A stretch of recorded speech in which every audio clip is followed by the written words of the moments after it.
I say just because I have this disability and I'm using a wheelchair doesn't mean that I can't live and thrive. My life is worth living and thriving for. I'm valued. I should be respected. I should be heard. And the travel industry needs to hear that.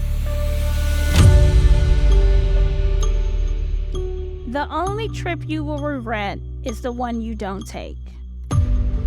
This is a trip that I will never forget. Charlottesville and Albemarle County, Virginia have left a special place in my heart. Here, let me show you.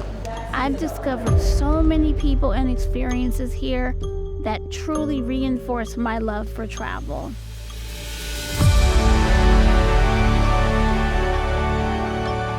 There is so much to do and see. From wine tastings at beautiful vineyards to immersive art and cultural experiences. Oh, this is gorgeous. My soul feels refreshed.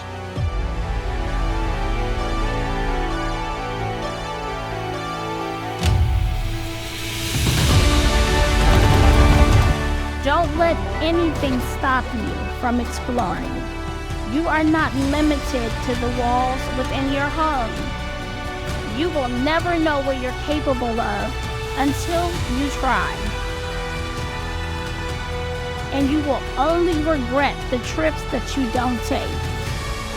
And let me tell you, this is the trip that you need to take.